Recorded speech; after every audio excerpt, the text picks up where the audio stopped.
শুনলাম যে খবরে 15 দিন নাকি বাংলাদেশে তেল থাকবে, এর বাইরে থাকবে না।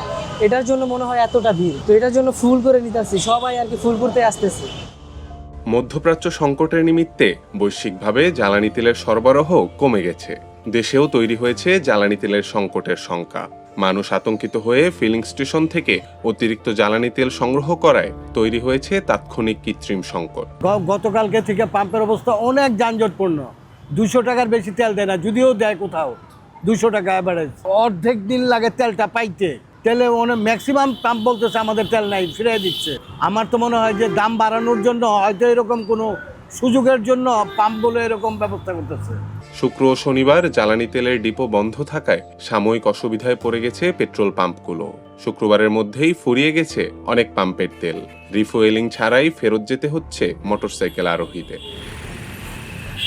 কোনো পেট্রোল পাম্পে তেল পাওয়া গেলেও ঘন্টার পর ঘন্টা দাঁড়িয়ে থাকতে হচ্ছে লাইনে। তো এইরকম কোনো সংকট এখন পর্যন্ত আমাদের দেশে দেখা দেয় নাই, কারণ আমাদের দেশে কোনো মিডিয়া, কোনো প্রথম সারির কোনো দৈনিক এখন পর্যন্ত এরকম কোনো খবর আর কি ফলাওভাবে প্রচার করে নাই। তাই আমরা এটা নিয়ে যে দুশ্চিন্তাটা করতেছি এটা অনর্থক, এটা কোনো যুক্তিগত নাই। পরিস্থিতি নিয়ন্ত্রণে ফিলিং স্টেশন থেকে তেল সরবরাহের সীমা বেঁধে দিয়েছে বাংলাদেশ পেট্রোলিয়াম কর্পোরেশন।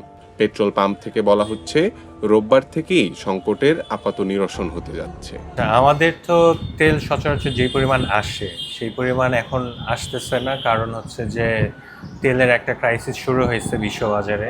এর মধ্যে আবার শুক্র শনি পড়ে গেছে সরকারি ছুটি, এই 2 দিনই হচ্ছে ডিপো বন্ধ। আমরা ওই পরিমাণ তেল আনতে পারি নাই এই 2 দিনেও। কিন্তু তার থেকে বড় বিষয় হচ্ছে পাবলিক এই রুমার্সের কারণে এত তেল নেওয়া শুরু করছে যে আমাদের আসলে যেই পরিমাণ তেল সেল হয় তার থেকে 2-3 গুণ বেশি সেল হইতেছে। আমরা সবাইকে দিয়ে ওভাবে পোষাইতে পারতেছি না। এর জন্য এখন আমাদের 2 দিন ধরে আসলে তেলের খুব শর্ট, আমরা আসলে তেল দিতে পারতেছি না। আমাদের যারা সাপ্লাইয়ার আছে এরা তো ওই দিচ্ছে, তবে সঠিক সময় দিতে পারতেছে না, একটু হয়তো দেরি হয়ে যাচ্ছে বা মাঝে মধ্যে বন্ধ রাখতে হচ্ছে এলপিজিটা। সিএনজি কোনো সমস্যা নেই। তবে জ্বালানি সংকটের এই চাপ স্পর্শ করেনি সিএনজি এলপিজি চালিত যানবাহন সমূহকে।